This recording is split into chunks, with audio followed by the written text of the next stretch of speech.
ஆண்டவருடைய ஆவி என்மேல் உள்ளது, ஏனெனில் அவர் எனக்கு அருள் பொழிவு செய்துள்ளார். ஏழைகளுக்கு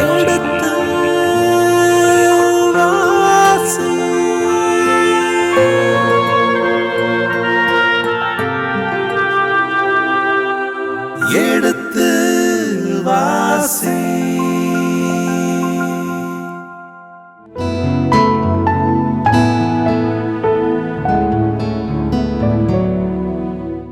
இனி இதயங்களே எடுத்து வாசி நிகழ்ச்சியில் சாமுவேலின் முதல் புத்தகத்துடனான விவிலிய விளக்கங்களுக்கு செவிமடுத்துக் கொண்டிருக்கின்றோம். கடந்த பகுதியின் தொடர்ச்சியை இன்று தொடங்குவோம். வாருங்கள் நிகழ்ச்சிகள் செல்வோம். உங்கள் சார்பாக தந்தை அவர்களுக்கு வணக்கம் சொல்லி நிகழ்ச்சியை தொடங்குவோம். வணக்கம் தந்தை அவர்களே.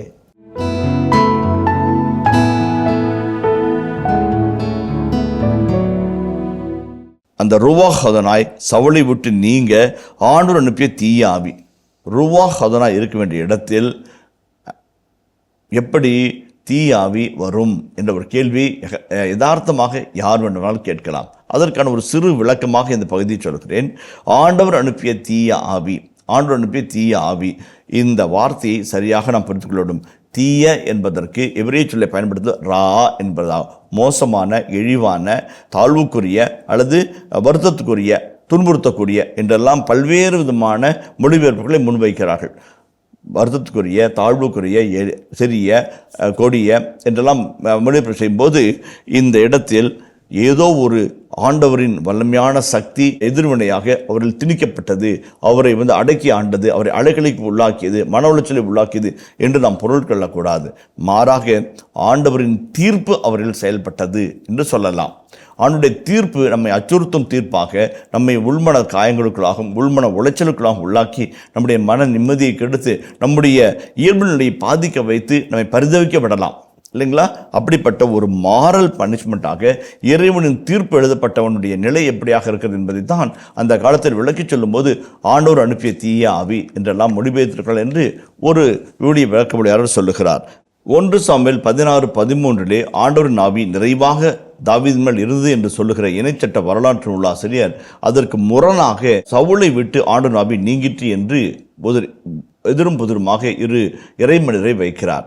ஆண்டவர் அனுப்பிய தீய ஆவி சவுளை கலக்கமுறச் செய்தது என்று தெளிவாக குறிப்பிடுகிறார். இந்த இடத்தில் தீய ஆவி என்பது என்ன என்பது பற்றி ஒரு சிறிய விளக்கத்தை பார்ப்போம். ஆண்டவர் அனுப்பிய தீய ஆவி சவுளை கலக்கமுறச் செய்தது. இந்த எபிரேய வார்த்தை கலக்கமுறை என்பது பாத் பெத்து ஐன் தவ் என்று சொல்வார்கள். பாத் என்று நாம் சொல்லலாம். ஆண்டவர் அனுப்பிய தீய ஆவி அவரை கலக்கமுறச் செய்தது. அது இறைவனின் தீர்ப்பினால், இறைவனின் அச்சுறுத்தும் தீர்ப்பினால், இறைவனுடைய தண்டிக்கப்படத்தக்க தீர்ப்பினால் ஒரு மனிதன் அதீதமான மிக மோசமான அச்ச நிலைக்குள்ளாகும். அச்சலும் திகழ்வனை ஆட்கொள்ள தவித்து விடப்படுகின்ற தனிமை நிலைக்கு அவன் உள்ளாகி போகிறான். முதலாவது. இரண்டாவது, அச்சுறுத்தும் திருப்பினால் அரண்டு போன மனிதன் என்னமாகிறான்? செயலிழந்த நிலையில் தன்னை மறந்து எதையாவது செய்து கொண்டிருக்கிறான். செயலிழந்த நிலையில் பேச்சற்று, மூச்சற்று, செயலற்று விக்கித்து போய் தடுமாறுகிற ஒரு மனநிலையைத்தான் அந்த பாத் என்ற வார்த்தை குறிப்பிட்டு காட்டுவதாக வெளிவடங்கள் சொல்கிறார்கள். ருவாஹ் என்று சொன்னால் தீய ஆவி என்ற வார்த்தை வருகிறது. ருவாஹ் என்று சொல்லுகிற ஆசிரியர் இந்த இடத்தில் தீமை என்பது என்ன? உதாரணத்திற்கு மிக அழகான வார்த்தையாக ஒன்று வருகிறது. திருப்பாடல் 1ஆம் அதிகாரத்தை வாசிப்போமே. நற்பேறு பெற்றவர் யார்? அவர் பொல்லாரின் சொல்லின்படி நடவாதவர், பாவிகளின் தீய வழி நில்லாதவர், இகழ்வாரின் குழுவில் அமராதவர். ஆனால் அவர் ஆண்டவரின் திருச்சட்டத்தில் மகிழ்ச்சியுறுபவர், அவரது திருச்சட்டத்தை பற்றி இரவும் பகலும் சிந்திப்பவர். அவர் நீரோடையோரம் நடப்பட்ட மரம் போல் இருப்பார். பருவ காலத்தில் கனிதந்து என்றும் பசுமையாயிருக்கும் அம்மரத்திற்கு ஒப்பாவார். தாம் செய்வது அனைத்திலும் வெற்றி பெறுவார். ஆனால் பொல்லார் அப்படி இல்லை. அவர்கள் காற்று அடித்துச் செல்லும் பதரை போல் ஆவர். பொல்லார் நீதி தீர்ப்பின் போது நிலைநிற்க மாட்டார். பாவிகள் நேர்மையாளரின் மன்றத்தில் இடம்பெறார். நேர்மையாளரின் நெறியை ஆண்டவர் கருத்தில் கொள்வார். பொல்லாரின் வழியோ அழிவை தரும். மிக அழகான ஒரு பகுதியை நாம் வாசிச்சிருக்கிறோம். திருப்பாடல் 1 மிக அருமையான ஒரு செய்தி தருகிறது. ஆண்டுடைய வழிகளில் நடந்து கட்டளைப்படி நடந்தால் வருவது வாழ்வு. ஆண்டுடைய வழிகளை மறந்து ஆண்டுடைய வழிகளில் இருந்து விலகி வாழ்வது சாவு. அவர்கள் கனிதரும் மரம் போல் இருப்பார்கள், இவர்கள் காற்றோடு அதிக்கப்படும் பதர் போல் இருப்பார்கள். கனிகளும் பதர்களும் என்ற ஒரு காட்சியை முரணாக வைத்து வாழ்வு என்பது எங்கே இருந்து வருகிறது? திருச்சட்டத்தை அனுசரிப்பதனால், திருச்சட்டத்தை கீழ்ப்படிந்து நடப்பதனால் என்று வருகிறது. இப்ப சவுல் என்பவர் யார்? ஆண்டவரின் தொடர்ந்து வருகின்ற வார்த்தையை, இறைவாக்கின் வார்த்தையாக இருக்கட்டும் அல்லது இறைவனுடைய நெறிமுறைகளாக இருக்கட்டும், தொடர்ந்து கீழ்ப்படிதல், கன்சிஸ்டன்ட்லி கான்ஷியஸ்லி வாஸ் டிஸ்ஒபேயிங், சட்டத்தை மீறுகிறான். அப்போ என்னுடைய பரிசு என்ன? சாவு. அந்த சாவு என்னுடைய முன்னடையாளம் என்ன? புத்தி பேதலித்த நிலை, மனம் குழம்பிய நிலை, அல்லது எந்த செயலும் செய்ய இயலாத செயலற்ற நிலை என்பதை ஆண்டவர் சுட்டிக்காட்டி ஆசிரியர் என்ன சொல்லுகிறார்? ஒரு தீய ஆவி என்ற வார்த்தையிலே அந்த உணர்வு நிலையை படம் பிடிக்க ஆசைப்படுகிறார். இது ஏதோ 2 கொம்புகள் வைத்து என்னை விட கருப்பாக, ஒரு குண்டாக, அல்லது பயங்கரமாக போய் அவனை பிடித்து ஆட்டி ஒழுக்குகிற ஒரு சக்தியாக பார்க்காமல், ஒரு மனவியாதியாக, ஒரு மனக்குழப்பமாக, ஒரு தெளிவற்ற தன்மையாக, ஆண்டவரின் அச்சுறுத்தலால் அஞ்சி நடுகிற ஃபியர் அண்ட் ட்ரம்பிளிங் தன்னுள் பாய்க்கப்பட்ட ஒரு மனிதராகத்தான் பார்க்க வேண்டும் என்று பல வேலைவர்கள் ஆண்டவர் அனுப்பிய தீய ஆவி என்பதை ஆண்டவர் அனுப்பிய கடுமையான தீர்ப்பாகத்தான் பார்க்க வேண்டும் என்று ஆசிரியர்கள் சொல்கிறார்கள். உதாரணத்திற்கு 2 அரசர் 19:35 வாசிப்போமே. அன்றிரவு ஆண்டவரின் தூதர் புறப்பட்டு சென்று அசிரியரின் பாளையத்தில் 180,000 பேரை கொன்றார். மக்கள் காலையில் எழுந்தபோது அங்கு அனைவரும் செத்து பிணமாய் இருப்பதை கண்டனர். அவனுடைய தீர்ப்பு அச்சத்திலும் அச்சுறுத்தலும் பல பேர் மாண்டு போனதை அந்த காட்சி இறை வல்லமையின் காட்சியாக வெளிப்படுத்தி காட்டுகிறது. எபிரேய மொழியிலே ரா என்று சொல்கிற அந்த வார்த்தையை விவிலிய வல்லுநர்கள், குறிப்பாக யங் பிளட் என்கின்ற உலக புகழ்பெற்ற விவிலியலார் சொல்லுவார். அதற்கு ஈடான ஆங்கில வார்த்தை மிசரி ஆர் மாரல் பெர்வர்ஸ்னஸ். பெர்வர்டட் என்றால் உருக்குடைந்து போன, சிதறடிக்கப்பட்ட ஒரு மனநிலை, மனச்சிதைவு நோய் என்றெல்லாம் கூட இந்த காலத்தில் சிசோஃபர்னியா என்றெல்லாம் சொல்லுகிறார்கள். மனச்சிதைவு உண்ட நிலையைத்தான் அந்த இடத்துல ஆசிரியர் தீய ஆவி என்ற நிலையிலே வைத்து நமக்கு விளக்கம் சொல்கிறார். நான் ஏற்கனவே சொன்னேன், ஒவ்வொரு விவிலிய வசனத்தையும் அதனுடைய சமூக சூழல் அளவிலே, இறை சூழல் அமைப்பிலே, கான்டெக்ஸ்டுக்குள்ள வச்சு நம்ம படிக்கணும். அதை விட்டு தாண்டி எடுத்தால் ஆண்டவர் கூட தீயாவி அன்புராட்டங்குதுன்னு ஊர் ஃபுல்லாக நாம் தவறான செய்திகளை பரப்பக்கூடிய ஒரு நிலை வரக்கூடும். அதை பார்த்துக்கூடாது. பணியாளர்கள் சொல்கிறார்கள், உங்களுடைய கலக்கமுற்ற நிலையை போக்க நாங்கள் திறமையும் தகுதியும் மிக்க ஒரு யாழ் மீட்டுகிறவனை கொண்டு வரவா என்று கேட்கிறார்கள். அவன் வந்து மீட்டுவான், நீங்கள் நலமடைவீர்கள். ஒரு ப்ராப்ளம், அதை சால்வ் பண்ணும். அரசனால் சால்வ் பண்ண முடியல, ஏன்னா ப்ராப்ளமே அரசன்தான். இப்போ அரச ஊழியர்கள் அவனுக்கு ஒரு சொல்யூஷனை கொடுக்குறாங்க. நாங்கள் போய் யாழ் மீட்டரை கூட்டி வந்து யாழிசைக்க வைத்து அந்த யாழிசையின் ஓசையிலே உங்கள் மனதை அமைதிப்படுத்தி ஆற்றுப்படுத்தி உங்களுடைய குழப்பத்தையும் உங்களுடைய தவிப்பையும் போக்கலாமா என்று கேட்கிறார்கள். அதான் அந்த அழகான காட்சி. தாவீது அரசரை பின் நாட்களில் திருப்பாடல் ஆசிரியராக யூத பாரம்பரியம் சித்தரித்து காட்டியது. அதை போலவே குறிப்பேடு புத்தகங்களிலே அவர் ஆலய தீர்த்தத்தில் பல மாற்றங்களை கொண்டு வந்தார். பல லேவியர்களை, பல குருக்களை நியமித்து ஆலய முறைமைகளை நெறிப்படுத்தினார். ஆகவே தான் அந்த குறிப்பேடு பகுதியில் வருகின்ற தாவீது போர்க்களத்து தாவீதை விட, பாவம் செய்கிற கொடிய தாவீதை விட மிக அழகான சீர்திருத்தவாதியாக காட்டப்படுகிறார்.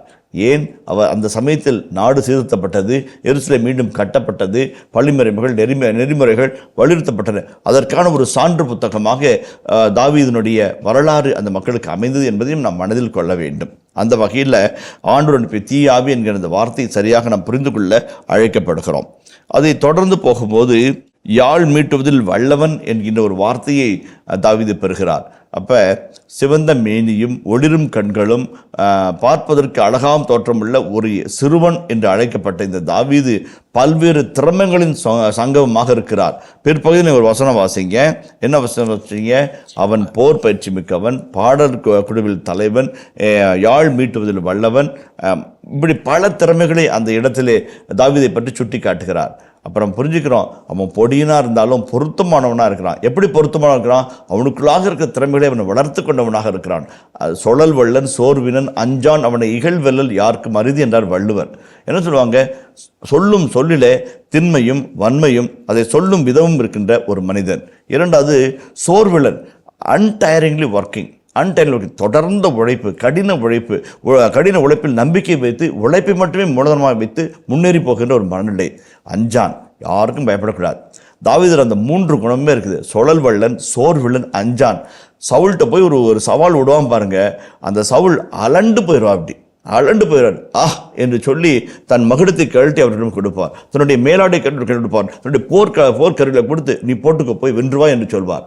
எந்த அளவுக்கு அவர் அவ்வளவு திண்மமாய் வன்மையாய் அவ்வளவு உறுதியாய் பேசுகிறார் என்றால், அந்த மாபெரிய அரசன் போர்க்களத்தை கண்டவன், பல போர்களின் வெற்றி மக்களுக்காய் குவித்தவன், தன் படைவாளை கொடுத்து நீ போ வென்றுவா என்று அனுப்பி வைப்பார். சொழல் வள்ளன், சோர்விலன், அஞ்சான், இந்த 3 குணங்களையுமே வள்ளுவ பார்வையில் பார்க்கும்போது தாவீதுக்குள்ளாக இருக்கிறதை இளைச்சற்ற நூலாசிரியர் அழகாய் பகுத்து காட்டுகிறார். ஒரு நல்ல தலைமைத்துவம், நல்ல ஒரு ஆளுமை. இந்த சிறுவன் என்று அழைக்கப்பட்டு அறிமுகம் செய்யப்பட்டவன் அரசனின் குணப்படுத்தும் வல்லுநராக மாறுகிறார், மருத்துவராக மாறுகிறார். யெகோவா ராஃபா, ஆண்டவர் குணப்படுத்துகிறவர்.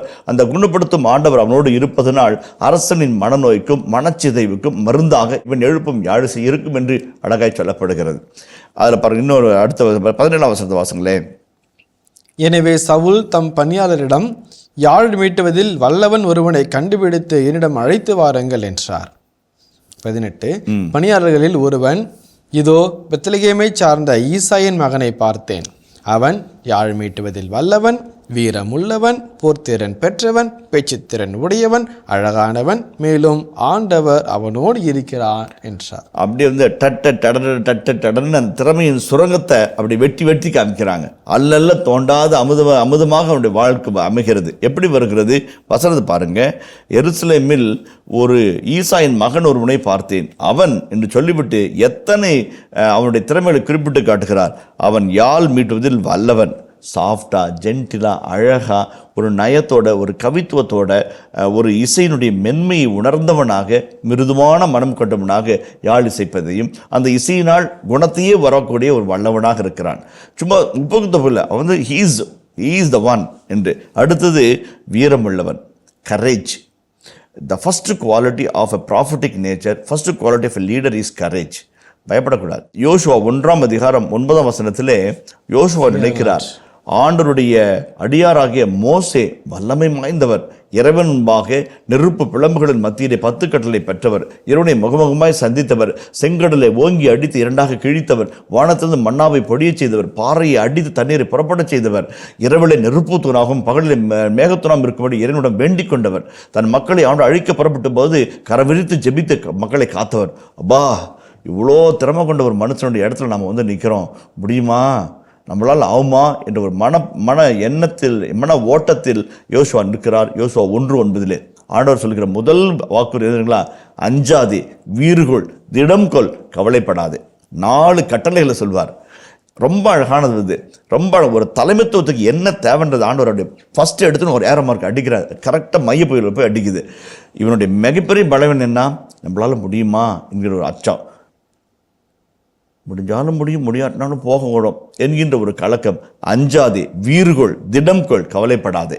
அந்த பயந்துக்காத சாமி கவலைப்பட நான் இருக்கிறான்ல, ஒரு ஆற்றுப்படுத்துகிறதோ ஒரு தேற்றுகிறதோ இல்லை, ஆணை. It's imperative, 4 imperative, successive imperative. Bullet டக்கு டக்கு டக்குன்னு வந்து அடிக்குது. அவனுடைய பயம் என்கின்ற அந்த கூடு சிதறடிக்கப்படுகிறது. அவன் புறப்பட்டு தலைமை பகுதியில் தானாய் அமர்ந்து மோசேவை போல இஸ்ராயேல் மக்களை வழிநடத்துவான். மோசே செங்கடலை கடக்க வைத்தார், யோர்தானை இவர் கடக்க வைப்பார். மோசே கரமுறித்து ஜெபித்து மக்களை வெற்றி பெற வைப்பார். இவர் அதே வல்லமையோடு நாட்டை பங்கீட்டு செய்து மக்களுக்கு பகிர்ந்து கொடுப்பார். மோசே தூரத்திலிருந்து வாக்களிப்பு நாட்டை பார்த்தார், இவர் அருகில் இருந்து வாக்களிப்பு நாட்டை வென்று மக்களுக்கு பகிர்ந்து கொடுத்ததை இந்த எடுத்துவாசையில் நம்ம சந்தித்தோம். அந்த தலைமைத்துவத்தினுடைய மிக முக்கியமான பண்பு பயப்படாமல் இருக்குது, வீரமுள்ள பண்பு. அந்த வீரத்திற்கு பல விளக்கங்களை விவிலியம் சுட்டி காட்டுகிறது. அந்த வீரம் அதை பிற்பாடு விளக்கி சொல்கிறேன். வீரம் உள்ளவன் பயப்பட மாட்டான், எதுக்கும் பயப்பட மாட்டான்.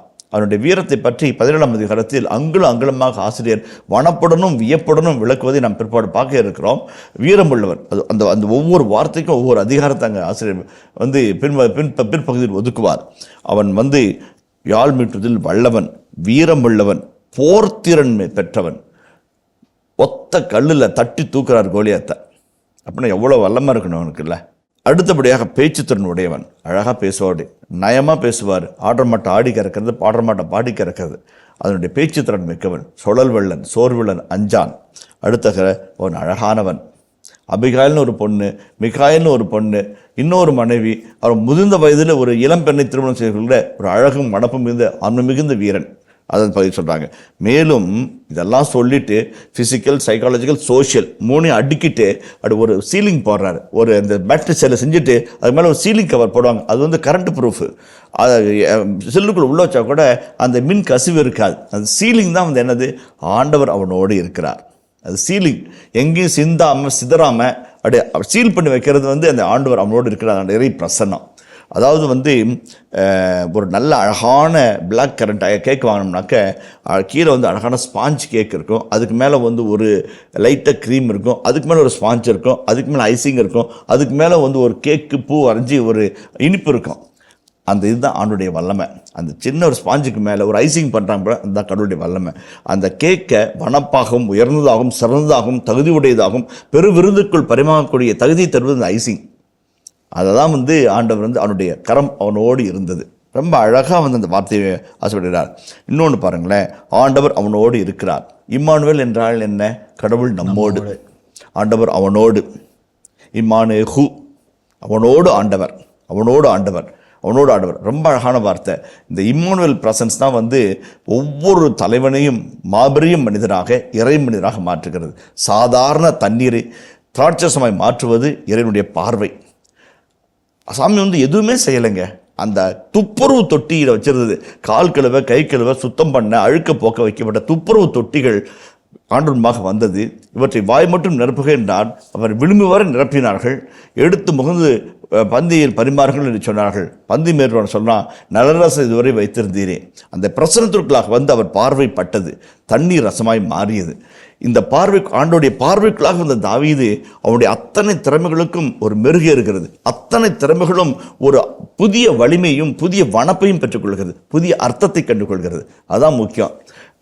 எஞ்ஞானம், கல்வி, செல்வம் எல்லாம் குப்பை. ஏன்னாக்க நம்முடைய வல்லம் வரும்போது, இப்படி வல்லம் வரும்போது அந்த வல்லமை எல்லாத்தையும், ஒரு பாடல் ஒன்று இருக்கிறது, நிறைவின் ஆவியானவர் என்று பாடல். முடியாதது சாத்தியமாகுமே, இயலாதது எல்லாம் ஆகுமே என்று சொல்லி அந்த வரிகள் அழகான எளிய வரிகளை அந்த கவிஞர் எழுதியிருக்கிறார். அது அழகான முறையிலே நம்முடைய வலைதளங்களிலே விழா வருகிறது. அற்புதமான பாடல். ஆவியானவர் வருகின்ற பொழுது மண்ணும் பொன்னாகும், இல்லைங்களா? அதான் அந்த ஒரு காட்சி.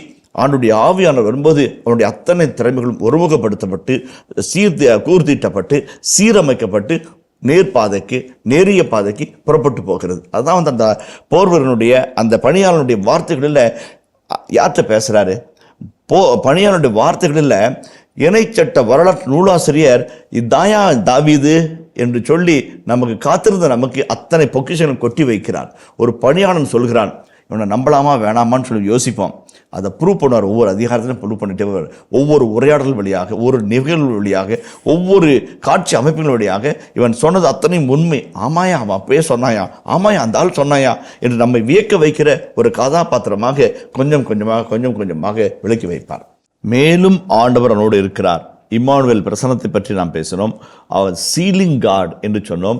இறைவனே ஒரு காடாக இருக்கிறார் என்றெல்லாம் சொன்னோம். இந்த இடத்தில் இன்னும் ஒரு வார்த்தையை, இன்னும் ஒரு விளக்கத்தை சொல்ல ஆசைப்படுகிறேன். ஆண்டவரின் கரம் அவரோடு இருந்தது, ஆண்டவரின் ஆவி அவரில் நிறைவாக இருந்தது, ஆண்டவரும் அவரோடு இருந்தார். இப்படிப்பட்ட வசனங்கள் ஐநூல்களிலும் தோரா புத்தகங்களிலும் மற்றும் இந்த வரலாற்று நூல்களிலும் அடிக்கடி வருகிற அற்புதமான வாக்கியம். ஆகவே தான் இந்த ஒற்றை வார்த்தையில் ஆசிரியர் விடுதலை இறைமாந்தரின் வரிசையிலே தாவீதை போய் நிறுத்துகிறார். சிவந்த மேனியும் ஒளிரும் கண்களும் அழகான தோற்றம் என்று வர்ணித்து அவரை அறிமுகப்படுத்துகிற ஆசிரியர் அந்த பகுதியின் இறுதியில் எப்படி அவரை கடத்தி செல்கிறார்? ஆண்டவருடைய கரம் அவனோடு இருந்தது, போர் வீரன், பேச்சுத்திறன் மிக்கவன், யாழ்முட்டத்தில் வல்லவன் என்றெல்லாம் விவரித்துவிட்டு இறுதியாக அவனுடைய கரம் அவனோடு இருக்கிறது. இந்த ஒற்றை வார்த்தையில் இஸ்ராயலின் மகா புருஷர்களின் வரிசையில் தாவீதை போய் நிறுத்துகிறார். விளக்கத்தை பார்ப்போமே. தொடக்க நூல் 26ஆம் அதிகாரம் 28ஆம் வசனத்தை வாசிப்போமே. அவர்கள் மறுமொழியாக, ஆண்டவர் உம்மோடு இருக்கிறார் என்று தெளிவாக கண்டோம். ஆதலால் நமக்குள் எங்களுக்கும் உமக்கும் இடையே ஒரு ஒப்பந்தம் செய்து கொள்வோம், நாங்கள் உம்மோடு உடன்படிக்கை செய்து கொள்வோம். யார் அந்த அவர்? ஈசாக்கு. 39 2-3 வசனங்களை வாசிப்போம். 39 2-3 வசனங்களை வாசிப்போம். ஆண்டவர் யோசேப்புடன் இருந்தார், எனவே அவர் சிறப்புற்றவராக தங் எகிப்திய தலைவரின் இல்லத்தில் வாழ்ந்து வந்தார். இந்த ஈசாக்கின் வழியில் யோசேப்பின் பின்னணியில் தொடர்ந்து யோசுவா 6:27 வாசிப்போமே. ஆண்டவர் யோசுவாவுடன் இருந்தார், அவரது புகழ் நாடு முழுவதும் பரவிற்று.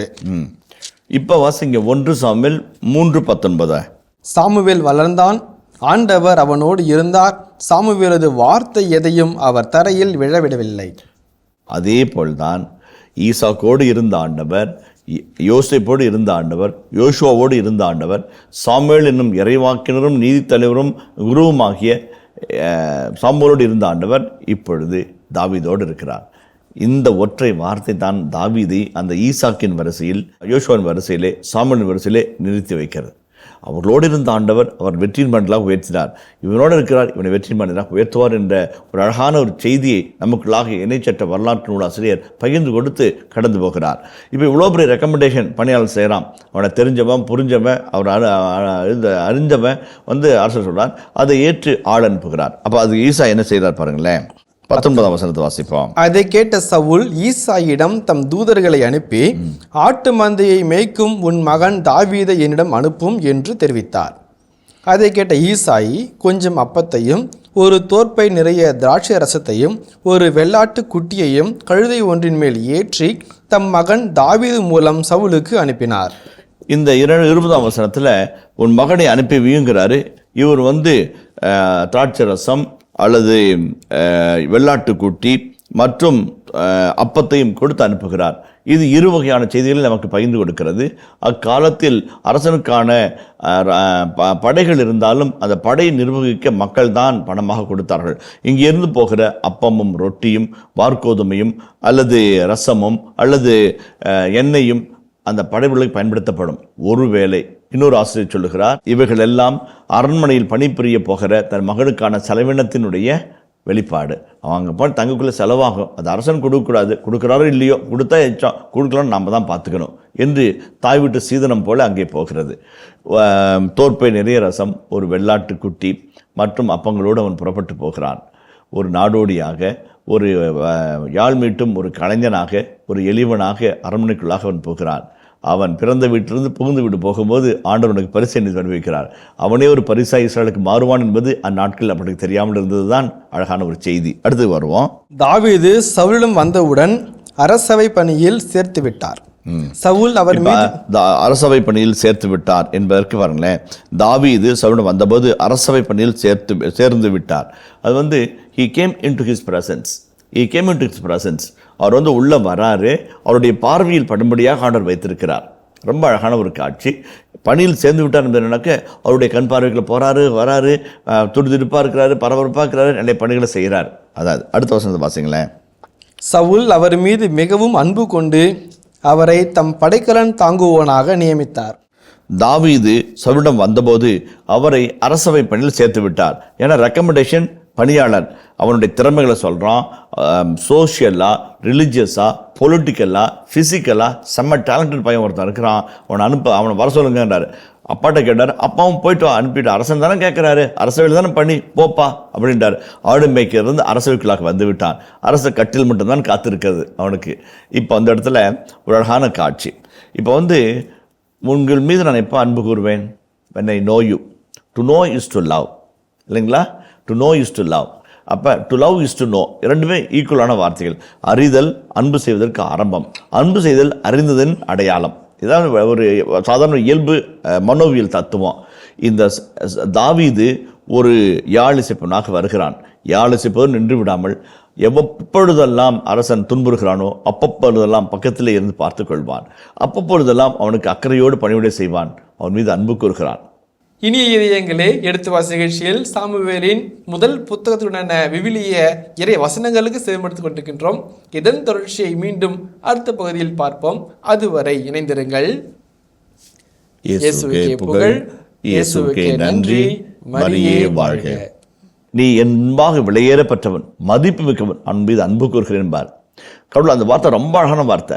எப்பொழுதுமே மக்களோடு இயந்து உறவுகளிலும் உறவின் சங்கமத்திலும் சங்கமித்தவர்கள் தான் தலைவர்களாக மிளர்கிறார்கள். அந்த குணம் தாவீது இயற்கையாக இருக்குது.